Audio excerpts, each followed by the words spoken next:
It's another Monday, and we are back here on WBRE, WYOU, and the 2822 CTV app. Ricky, how was your weekend? It was good. I had to watch The House for the weekend, so I was home alone for a good portion of it. But Any burglars? Did the sticky bandits come by? no real burglars in Scott Township. I don't think in the you middle got of the nowhere. joke. I don't think you got the joke either. Okay. God, I am so old. Can you guys start watching some movies? Like, seriously, Home Alone? You don't get a Home Alone reference? Like, Oh, that's okay. That's a movie I've that seen everyone Home should have Alone. seen. I've seen Home Alone. I mean, as well. which one didn't you see today? What was I asking you about earlier and you had never seen it? And you're a sports fan. Field of Dreams. No, Angels in the Outfield. Yes, Angels in the Outfield. Have you seen Field of Dreams? Oh, Jesus, I'm so old. I think I have. I've seen Field of Dreams. Kevin Costner, if you build it, they will come. Yeah. I know you were supposed to be at the Field of Dreams today, Yes, but it was. That's but why that was on my unfortunately, mind. yes, unfortunately, Mother Nature playing a role in that, and the Field of Dreams baseball game being postponed. That will take place Wednesday now. That's Lackawanna County. So what's that? District 2? Yeah. Yes. District 2. Lackawanna County All-Star Game, Field of Dreams baseball game would have been the 10th annual, and it will be the 10th annual. It's just going to be on Wednesday, 6 p.m. first pitch. No, 5:30 p.m. first pitch at PNC Park. You can go ahead and check out the rosters right now. They are up on 2822.com, our sports homepage. Ricky, a little disappointed you're not out there on the diamond tonight. Race knows it, and the course shows it. 3.5 miles, 16 turns, and a renovation effort that started in the spring. I'm a big problem solver. You gave me a blank canvas. I mean, the airfield here is beautiful, wide open. We can do what we want. It's close to about 700 trucks worth of material Big that week was for All-Star trucked in here games. just We got for softball the now. racetrack Softball alone. now Here we tomorrow. come in, this, That's going to be 6 crazy o'clock temporary at event, and so I think it was just getting to Field, learn each other and what the Scranton. So priorities that were, is and the working together to softball, ensure that everybody was getting what they All-Star needed game. to do. Baseball on Wednesday, PNC Field, 5:30. And then NASCAR Thursday, seven-time champ finishing we up got his the racing NEPA, career where it started. Jimmy Johnson, growing up second 30 annual minutes lacrosse, east both of boys the and space, girls. will Girls get an are at opportunity 6 that he o'clock. never dreamed Boys could will ever be happen. at 7:30. So handful of events still going on here, even though as we roll into summer on the calendar. The Navy to be Yeah, we creative kind and of work just us in on wrapped the base up here the and high make school this happen. season. A couple of weeks ago, they had the baseball East-West All-Star game out at Penn State on Sunday. Now you're kind of getting into the All-Star season and wrapping all that up. Of course, you have the Dream Game at the end of July, and then, like you say, football never ends, and it's right back to it. Yeah, then we had football, last week? We had the North-South District 4 All-Star game as well. We had the 9th annual United NASCAR Way. keeps finding new ways to change the game, and they've certainly done 9th that annual here. United Way All-Stars High School Football Challenge. That went on. And Northwest All-Star game as well. We had Pretty high scoring. Yeah, what was it? 44-36 did it? Yeah. Ooh, that was a good play. I didn't even see that one yet. Yeah, it was a pretty fun, eventful night there out in District 4. Yo, these dudes can air it out. Yeah, that's the Up in diff. Towanda. That's the diff. Most teams around here, well, I guess it's becoming a little bit different, but typically most teams around here. Ooh, the headstand. District 2 run the football. District 4, Schuylkill League, you see a lot more passing-oriented attacks, a lot more high-scoring football games. Traditionally you'll see high school football is more of the run-oriented, but I mean, most of the highlights that you're seeing now and the highlights that we've had throughout the years have been necessarily of more high-scoring games. What game is this? This is the D4 game on Friday. No, this isn't the D4 game on Friday. D4 game on Friday was Denny, the kid from Loyal Sock, went off. This is the Dream game from. No, this is Unico game. Maybe No, that's definitely District 4. is this because- last year's possibly? Because that's Jersey. Because those are the Jersey Shore helmets. Could have been. Yeah. What was his? Danny Duffy? No, Danny. I got nothing. I'm sorry, the quarterback from Loyal Sock. He went off. He had 3 rushing touchdowns. Had the game winner. I don't go on Max Prep. Go on 2822 Sports. We did the article on Friday. How could I forget? I was doing the Rail Riders article for the doubleheader. Yeah, interns are learning. Doubleheaders, you guys see Kennedy Corona in the doubleheader on Saturday? Made SportsCenter top 10?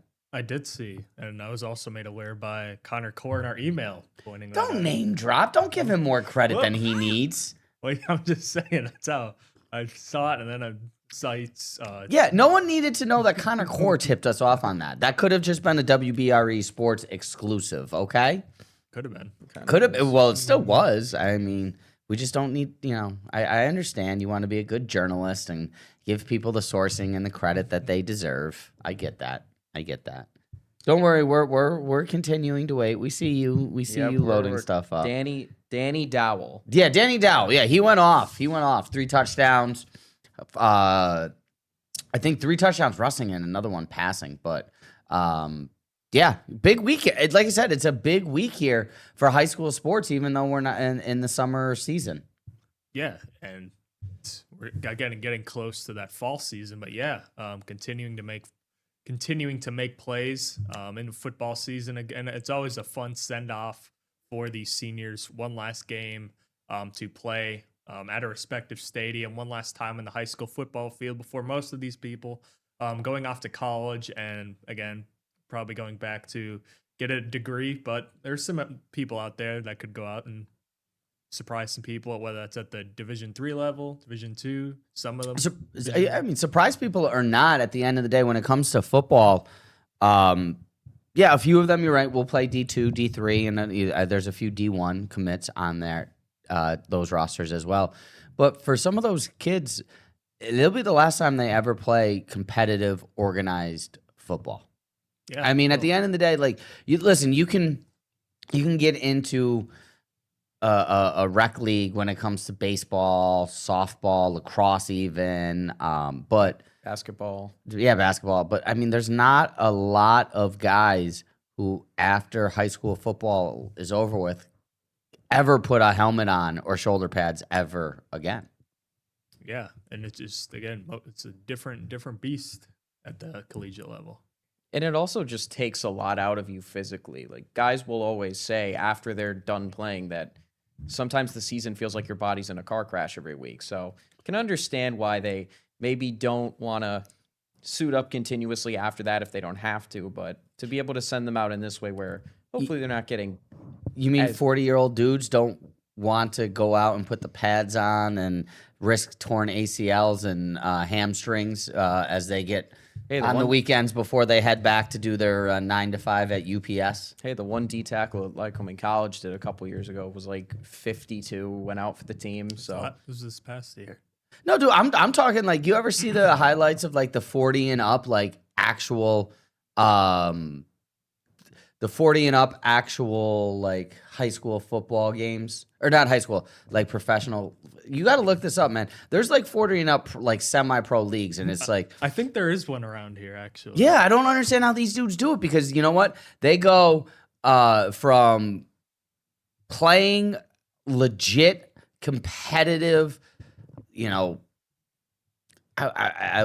it's not the most talented football. real football. Yeah, but it's real football, tackle football with the full pads, with everything. And then it's like, all right, on Monday, I got to go to work at 9 a.m. And it's like, no, thank you. I mean, I risk tearing my ACL getting out of bed every day.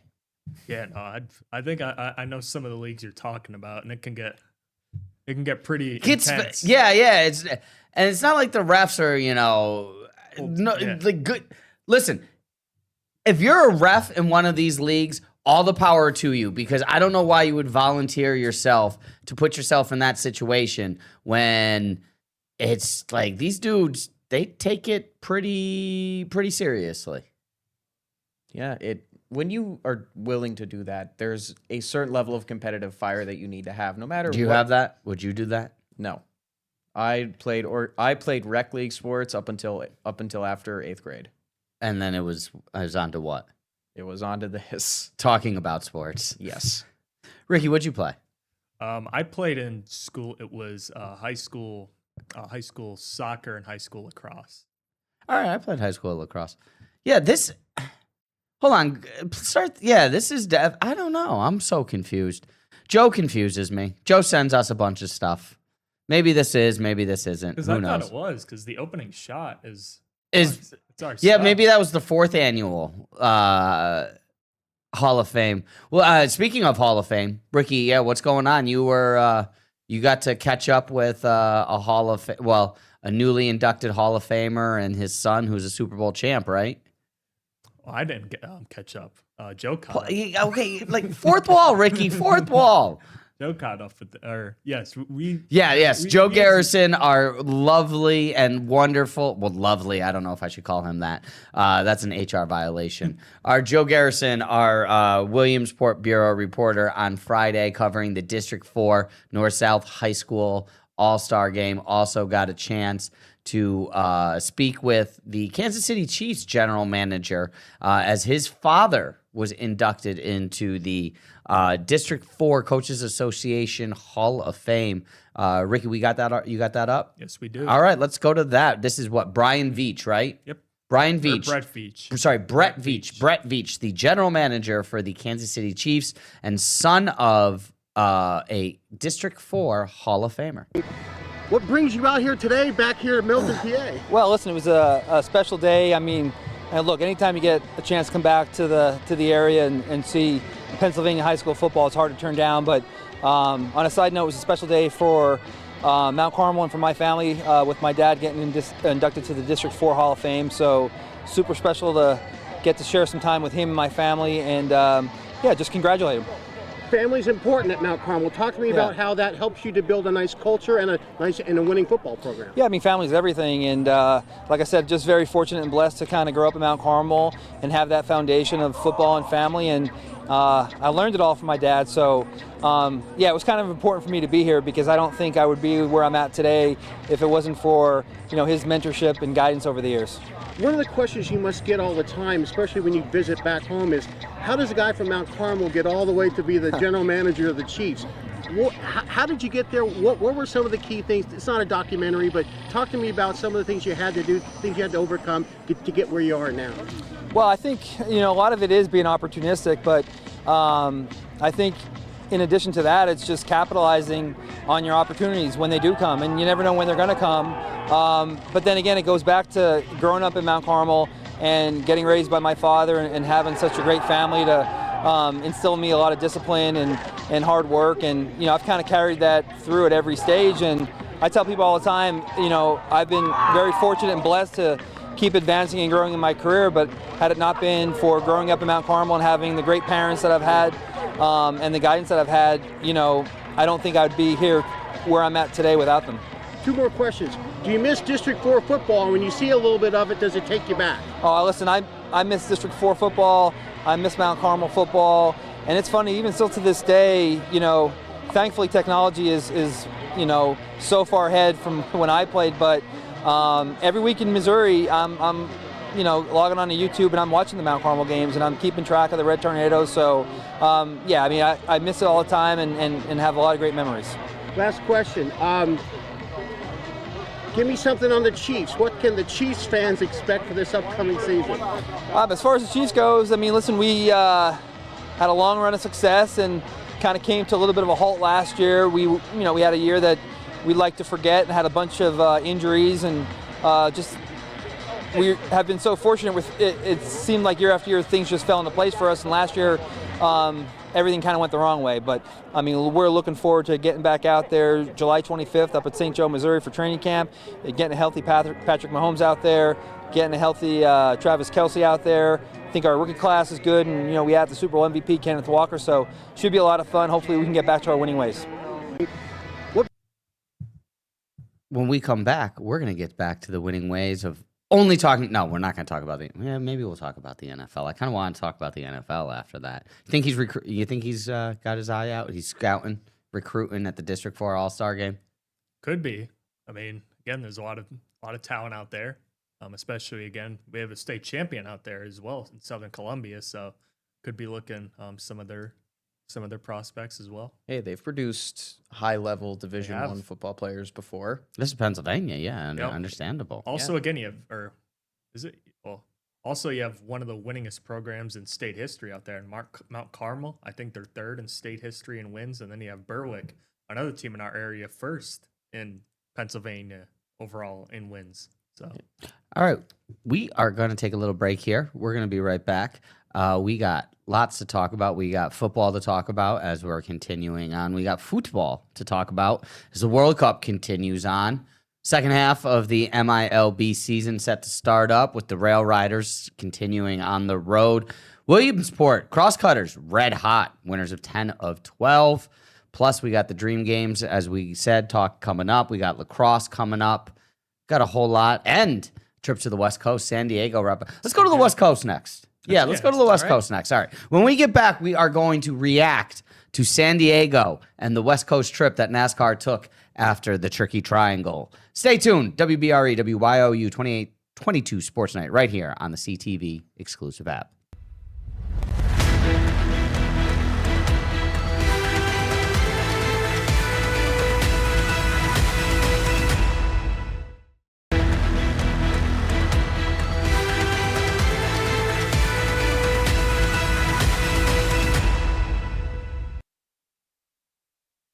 Welcome in, WBRE, WYOU 2822 Sports Night. I am joined this evening. I don't think I let people know who was on the show tonight, actually, did I? Ricky Turner, as always, our executive producer, sitting behind the board, and to the right of me, Nate Johns, sophomore, junior? Going into my junior year. Junior, standing 6'6" from North Carolina. No, sorry, that's Michael Jordan. Standing, whatever you're standing, from Penn State University. Nate Johns, we don't need to give out your height. Save that for the Hinge profile. There's no Hinge profile. Got a wifey at home? No. Got a wifey at school? No. Just not feeling the swipe life? No. Yeah, neither am I. And I'm living the swipe life, and it's still not fun. Ricky's got a wifey. Yeah, I do. It's just he wanted to keep quiet. He's not trying to get himself in trouble. He's smart. He's intelligent. Yeah, just keep that. Not the down low. Just keep that. Guys, did you get a chance to watch NASCAR at all this weekend? A little bit, yes. Yeah, it looked great. It looked exciting. I mean, the course looked great. What did you think? Yeah, I mean, we talked about how unpredictable it was going to be being a street race, and all of the chaos that came with it was kind of what we expected, just in terms of the unpredictability of it all, and especially with Corey Heim. What'd you think about the presentation of the course? I mean, listen, Amazon does a great job when it comes to the broadcast, but what'd you think about the track? What'd you think about the course? I like how it looked. It was definitely unique compared to the other tracks on the circuit, and it was just cool to see it on a different setting than we're used to seeing it. When you get the structure that you have at a military base and you're working around that for the track, I thought it was a really unique look and was something different. I thought it was pretty cool. Ricky, did you think the racing lived up to all the hype that was this weekend? I think again, noticing this now, it looks tighter in terms of like at Pocono. You could tell. I feel like Pocono, at least maybe it's me from being up close, and I feel like Pocono that you could tell like the depth of the track or like the width of it. But again, overall, it was unpredictable. The hype. If you're looking for big name winners, you didn't get that this weekend. Well, I mean, SVG was your favorite going in. Everyone thought with the road course that he'd get another victory for sure. Yeah, and ended up being Corey Heim, who's getting his first one ever. Yes, in his 13th start. I mean, hey, if you're gonna get your first one ever and you get it the first time ever at Coronado, that's pretty. I mean, that's something he's never gonna forget, I'm sure. Yeah, without a doubt. And I mean, he's somebody who's kind of used to those tougher courses. He was the reigning winner of the NASCAR Truck Series last year, so maybe that played to his advantage a little bit. Yeah, the Truck Series drivers do seem to do pretty well when it comes to the road courses, whether it be Chicago or whether it be not Watkins, but Napa. And certainly now, as you see here in Coronado, I think Watkins tends to still, even though it's a bit of a road course, it tends to still race more like a traditional course. There is right and left turns, yes, but it definitely still feels like you're on a race track, where I've seen with Chicago, with Napa, with and now San Diego for sure. It does feel like you're racing through the city more like an F1 feel to it. Yeah, with the popularity of F1, that's definitely better for them to be able to present those different looks and kind of break away from the NASCAR stereotype as well. Do you think there is a big popularity when it comes to F1, or do you think it was just that show that was popular? I think it's popular. I mean, I have friends, and my roommate would watch it all the time. Do you have friends? I do have friends. Surprisingly. We're trying to have fun here. I know. We're having fun. We are having fun. Okay, so, but I mean, Ricky, what do you think? Do you think that it's something that we should have more of these type of courses throughout the NASCAR season, or do you you're the traditionalist? Do you just prefer the oval racing? I'm sure the older guys in this field, like Denny Hamlin and Kyle Larson, would prefer more older racing. But again, something new, it's something different, and you also sort of have to evolve with the times. So, contrary to what I've said before and some of my traditional beliefs, maybe this is good in a way. Street, because aren't they going to have one in DC eventually? I believe so, and I mean, like I said, F1 is in what, Austin and Vegas and Miami at this point, right? So, they have 3. Yeah, it's a different type of strategy, certainly. And I think that's what sometimes some of these younger guys, and especially the guys in the truck racing series, that is where there's a little bit more variation, your top 10, who's finishing where. So again, overall, I think it's probably good for the sport to vary it up a little bit more, because street racing is becoming a little bit more popular, and it's a way, I think, maybe not to get with the younger crowd, but it's sort of, again, mixes things up and sort of, again, throws some wrenches, and it's, I think, good for the cup standings in the way, because I was just going to ask, do you think like it's good for the standings in the regard that Denny Hamlin didn't get any points? You know, your Tyler Reddicks aren't dominating these courses. You know, like I said, going into this, Hamlin was what? Winner of 3 in a row and 4 of the last 5? Yeah, winner of 4 of the last 5, and I think he finished 14th in this one. So again, not a terrible performance. Not an awful performance again. But yeah, I think it's sort of good because, again, you get some variation up at the top. You get some of these guys that are maybe a little bit lower in the rankings to get some of these points. But Bubba Wallace, your guy, finished second. He had a good day on the track, rebounding after a tough weekend at Pocono last week. Yeah, he just, I mean, right from the get-go at Pocono, he had a tough qualification. In fact, I didn't even finish qualifying. Well, no, he had the crash in the race, yes, but he finished. Didn't even finish qualification and started the race last. Yeah, so yeah, just an unfortunate weekend for Team 23XI here at the Tricky Triangle. But again, yes, second, and I think that Bubba's experience from other circuits that he's been on has helped him when he gets to the road courses for sure.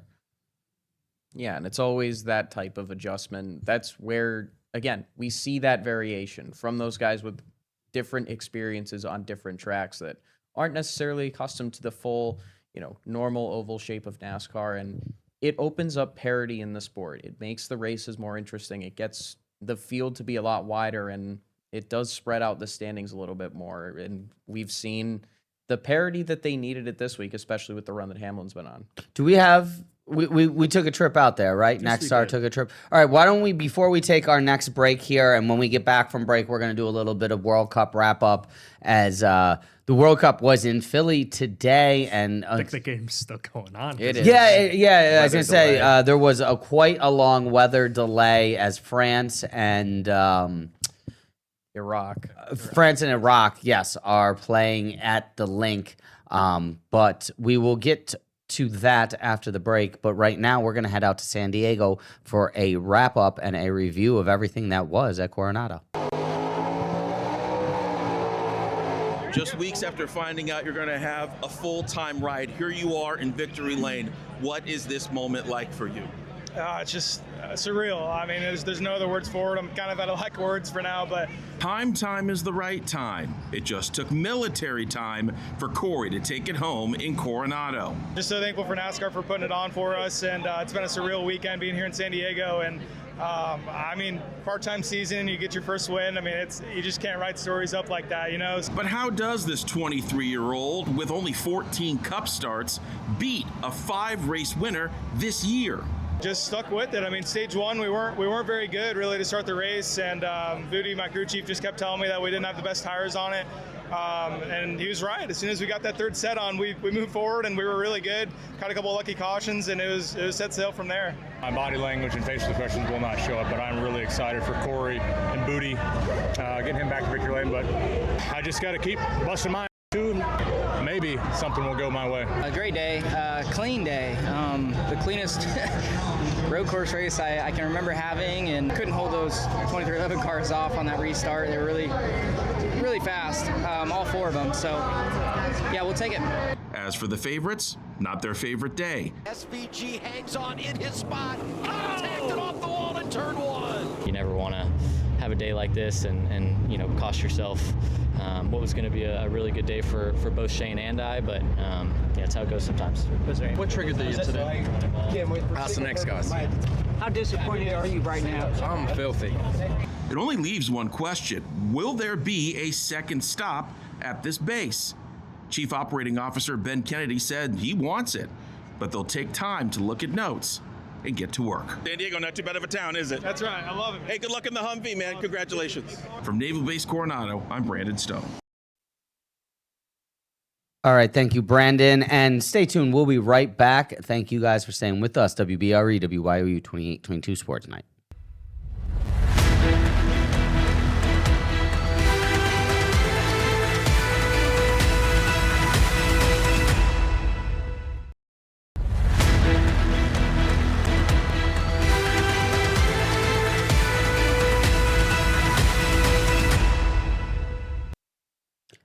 You guys been watching World Cup today? I've been watching World Cup today. Yes, I love having sports on during the day where I can just play for entertainment purposes only. Or wait, are we in a state where I have to say that?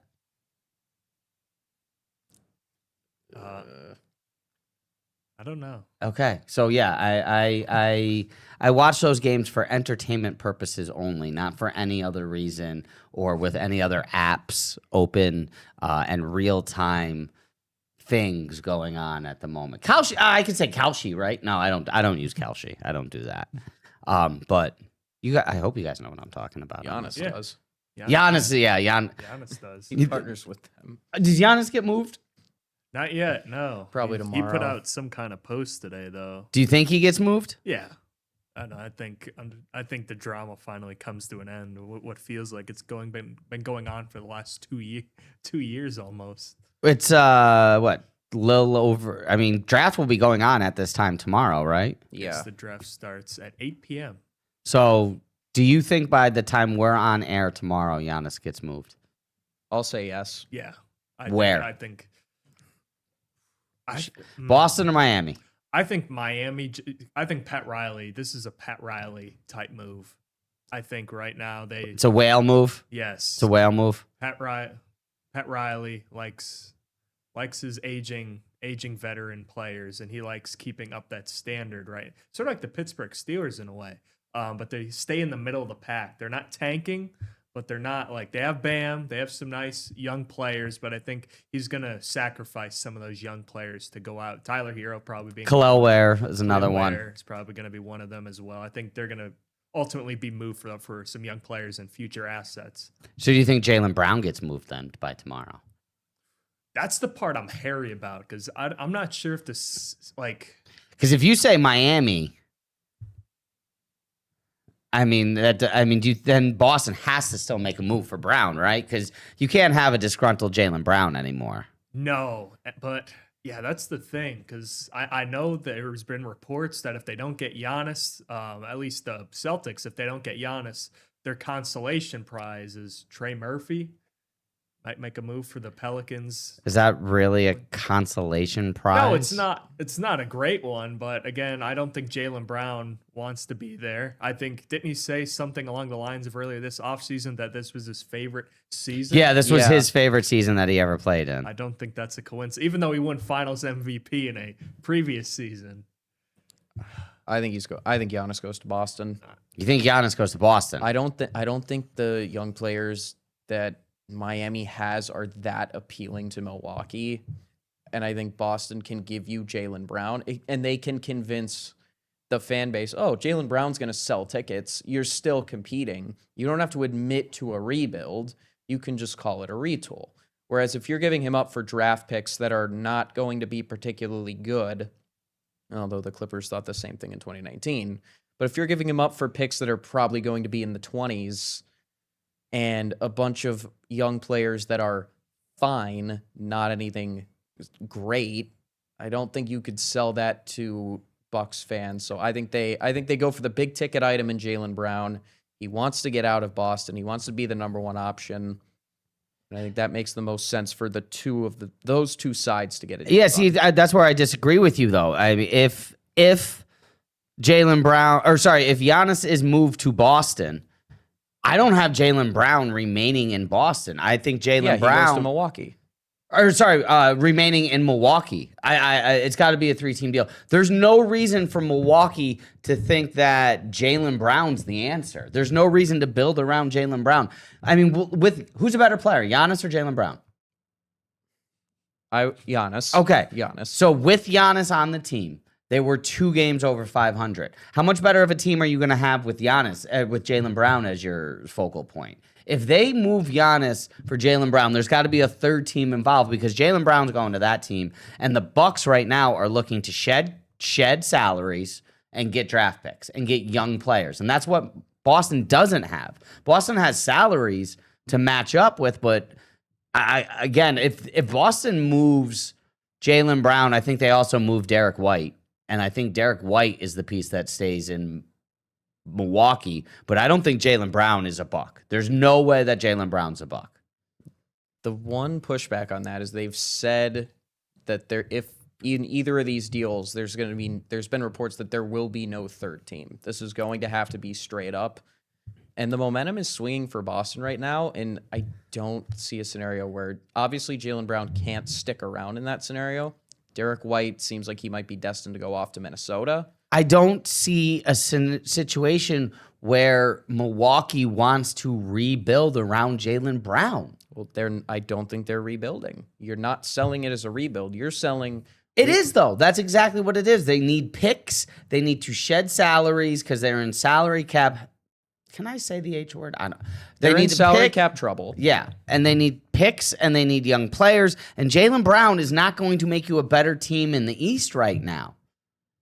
That doesn't stop them from making bad moves.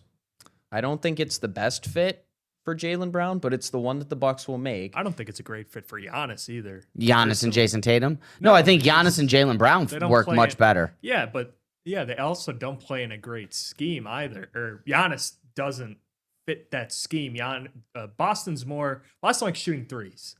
And if Boston makes more threes than they miss, they usually win. And then when they don't, they usually lose. Look at their first round series against the Sixers. When they're not hitting threes, I mean, Boston just didn't look good, and that was again they were hitting threes when they won the finals, and now they also again without a big man. So Giannis again, I don't think there's a perfect fit or a perfect win in this scenario for any team. If Giannis gets moved to Miami, where does that put Miami in the East? 5th.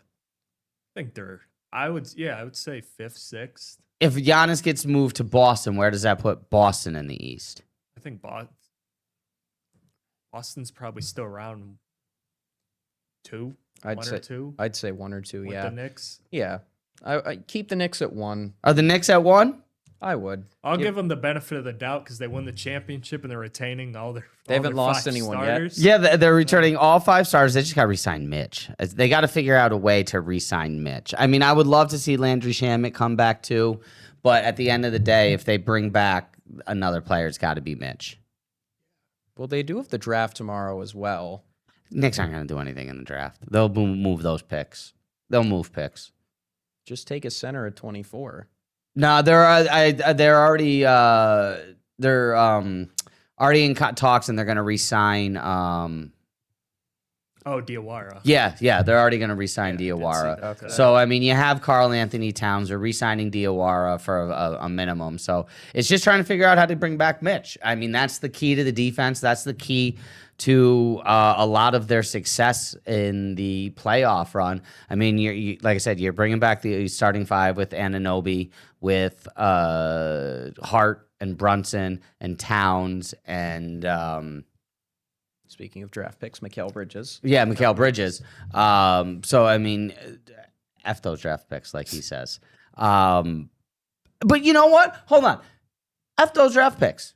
Because you know what we just saw in the NFL? The Rams saying F those draft picks. Exactly. And what has that not worked for the Rams? The Rams have had 2 first-round draft picks in like the last 12 years. One of them was Aaron Donald. The other one was Jared Goff, and they moved him for Matthew Stafford. They're doing pretty well. And Jared Verse, who they moved for Myles Garrett. Yeah, okay, there you go. Jared Verse. Sorry, 3 in like 12 years. And I mean, greatest defensive player ever, possibly, with Aaron Donald. They moved one for the maybe greatest defensive player ever in Myles Garrett. And Matthew Stafford, I mean, who's just cold as the other side of the pillow and the defending NFL MVP. So, yeah, F them picks, man. Knicks don't need them. First time in 53 years. Yeah, and that's really been the strategy to get this core together. Mikal Bridges, the Knicks starting lineup is not the homegrown drafted strategy. No, none of them are homegrown. And you're not seeing Brunson that much either. Brunson was the Mavericks. Bridges was what, the Suns? Yeah, Phoenix and Brooklyn. Phoenix and Brooklyn. Karl Anthony Towns with Minnesota, Hart with the Lakers, OG with the Raptors. The only homegrown is Mitch. That's why I say you got to keep Mitch. He's the only one that's homegrown. Did you guys see that stat though? Like the 2017 draft, like there's a dozen draft picks from that draft that are NBA champions now, and 4 of them are on the Knicks. Towns, Bridges, Brunson, and Landry Shamet. I did not see that. Yeah, and oh man, you got to feel bad for Dallas. You draft Luka and Brunson in the same draft. They did it to themselves. You draft Luka and Brunson in the same draft, and neither of them are still on your team 10 years later. How is that? Was it bad organization? Well, no, at the time it was a good organization because that was the Cuban era. They were coming off the finals appearance. Decision. Yeah, not keeping them, and that GM is no longer there. And Nico, yeah. So all right, we said we were gonna talk soccer. We didn't talk soccer. Let's take a short break, and when we come back, we're going to go where? We're going to go to Philly, and we're going to go to New York. We got live looks from MetLife. No, sorry. I think San Francisco was one. Well, San Francisco? Sorry. So. We have live looks from Philly Stadium and San Francisco Stadium because we're not allowed to say the actual names. So don't go anywhere. We're checking in for our Summer of Soccer coverage in just a few moments right here on WBRE, WYOU 2822 Sports Night.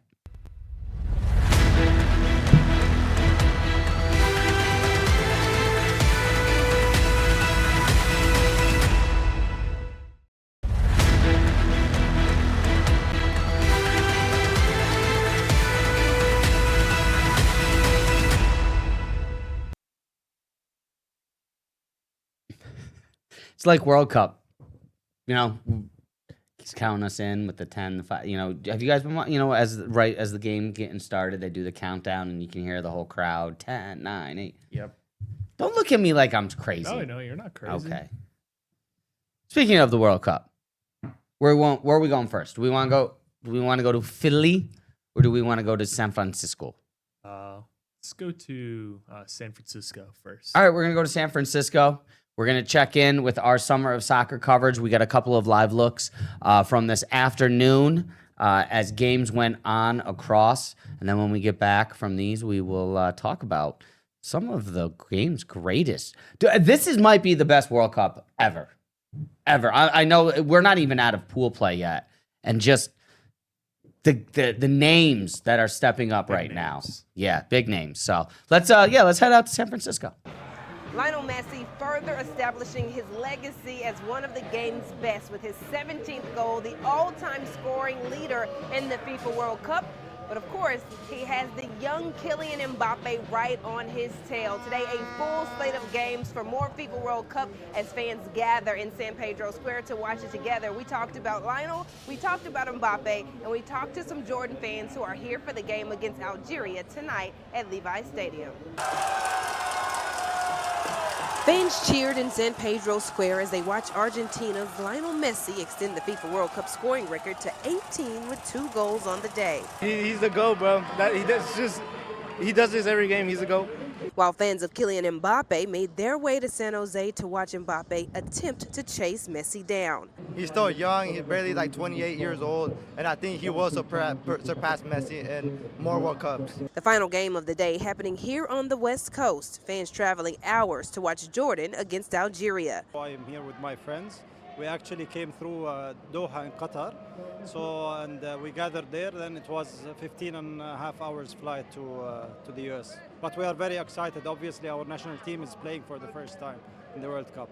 Ramzi Shoaib and his friends made their way to San Pedro Square early, enjoying the watch parties before watching their home team compete in person. Our country base that are living here in the U.S., the amount of support that they hear. We had the gathering yesterday, so there were plenty of people. I can see that why players might be a bit tensed about it because there are a lot of expectations. But I mean, it's always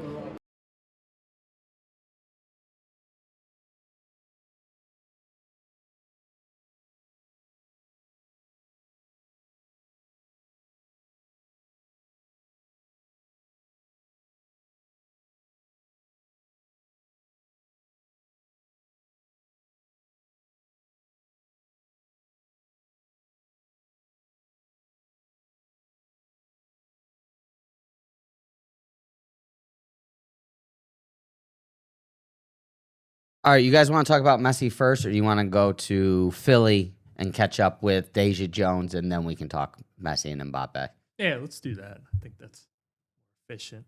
Doing what? I don't know. I asked him a yes or no, and he said, yeah, let's do that. I meant, going to Philly. All right, let's go to Philly. We're going to go to Deja Jones, who is in Philly outside of Philly Stadium, where everyone knows what the name actually is, but Philly Stadium. And she was getting ready as FIFA Fan Zone today in Philly postponed or rained out due to the weather, and then the game also getting some weather trouble as well. But yeah, let's check in with Deja Jones.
Yeah, weather definitely took over the second half of the France-Iraq game and postponed it for about 45 minutes or so. Are they all finished up? Or are they still going? Yeah, they just wrapped up a couple minutes ago. France won 3-0. How many did Mbappe have? I know he had the first one. Yeah, he had the first two. He had the first two. So Mbappe with the brace, keeping up with Messi. Messi. Sounds like Forrest Gump trying to say his name. Keeping up with the GOAT with Messi as Lionel Messi. Oh. You got to hit one of those eyeballs or something. Yeah, no. Yeah. Messi, 2 goals today. He's got all 5 of Argentina's goals so far through the World Cup. Mbappe with 2 goals today. I mean, Messi's got 18, and he's going to get more But I think Mbappe, obviously, is going to catch him at some point in time. But this is what was crazy. Do you know what they were talking about today? What are they talking about? That at 42, does Messi have another World Cup in him in 4 years? And here's the thing. After watching LeBron and watching Tom Brady and watching what Messi's been doing, not just in the MLS, because you could say, oh, he's playing against worse competition. No, you see what he's doing in the World Cup right now. If Argentina continues on this way, dude's winning another Golden Boot in the World Cup competition. Like, I mean, I could see Messi playing again in another 4 years. I just don't think he wants to. Listen, I'm not saying that he wants to do it for 4 years, but 4 years from now, if Argentina was like, hey, you want to just come play striker for us for a little bit? You don't think that he would? You don't think Aaron Donald's thinking about coming back and playing D-line now that they got Myles Garrett? Oh, I'm not saying it's an easy decision. I just think he'd be at peace with it. He's already won everything that he could. He obviously cemented that winning the World Cup in 2022. I think he'd be ready to call it quits. He'd have the record. Of course, it's going to be surpassed by Mbappe at some point, like you said. But how old's Mbappe? He's around the age of 28. So how many more World Cups do you think he has? 3, probably around I 3. was going to say 2 or 3. He's been in what, 3 already? Like something, yeah. Because his first one, he was 18, I want to say. Yeah, this would be. I think this is his third. This yeah. is his third, yeah. And he's got maybe 3 more, so he's got 6. This is what, Messi's 5th? Yes, let me double check that. But I mean, again, 42 years old. Yes, you don't normally expect a soccer player to be playing, but you don't expect a soccer player to be doing what he's doing right now. Hold on that thought. Hold on to that thought. We got to get one more break in. It is 8:53. We got to get one more in. We're going to continue this conversation right on the backside of this break. WBRE, WYOU 2822 Sports Night.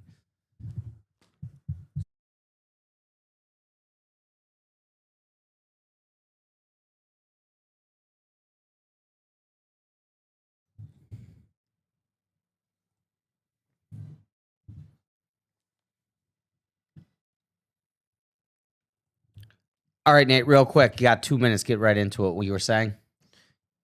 It's going to be the big decision is going to come down to whether or not he feels satisfied. And I think it comes down to how this World Cup ends. He's already won more accolades than any other soccer player in the world. He won the World Cup in 2022. It's just a matter of whether or not he wants to do it again. I think he'll be content with how everything's gone. He's got the World Cup scoring record. I think he'll be ready to hang it up and just want to go off into retirement. Ricky?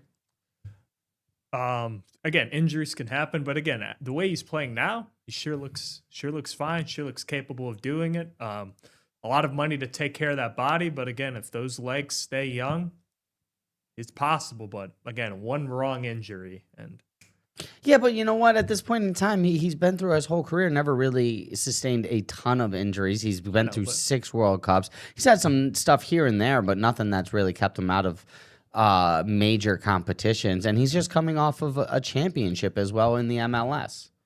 It's fair. But again, injuries can happen at any time. That's a scary part. Are we destined to see Argentina and France again in this year? It looks like it. It looks like it does.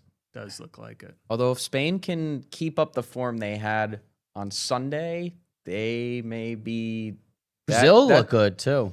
Yes, the semifinals, the way they play out, could be very, very interesting with Argentina, with Brazil. You have England, who's going to play again tomorrow. Does Portugal join the rest? Or sorry, does Ronaldo join the rest of the superstars in making a difference? Because right now, from Vinny Jr. to Messi to Mbappe to Harry Kane to even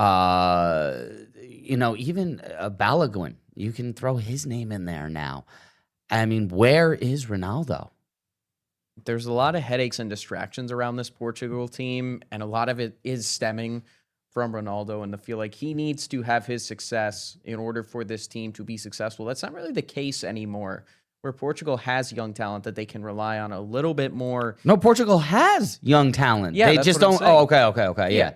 But they just haven't been able to step up, and maybe part of that is Ronaldo stepping out of The the way. a little Yeah, bit. I was going to say, it's not that they haven't been able to step up. They haven't been given the opportunity to. So, Ricky, you think USA is going to make it to 8? 16? I think 16. 16. They should make it to 16. We were discussing this on It's looking Thursday, more and Friday. more like they're going to get Qatar in the first round. It's a good matchup for USA. Yeah. It is. So, again, 16 is the expectation. Anything above that. There's some good teams this year. The top There 8 is are. going to be tough. Spain, France, Germany, Argentina, Brazil, England. Not Algeria, Morocco. I'm not putting them in the top yet, but I mean, when you look at the top, Argentina, France, Spain, Brazil, Germany, England for sure. And I feel like I'm missing one there too. I feel like those are your 6 bona fide contenders. Yeah. Could throw Norway in that conversation. So, well, we'll get more into this tomorrow as we wrap up here tonight. And tomorrow we got Field of Dreams. We got second half of the MILB season starting up. And we check in with the Crosscutters as well as they go for win number 10 in their win number 11 in the last 13. They've won 10 of the last 12. So thank you for joining us tonight.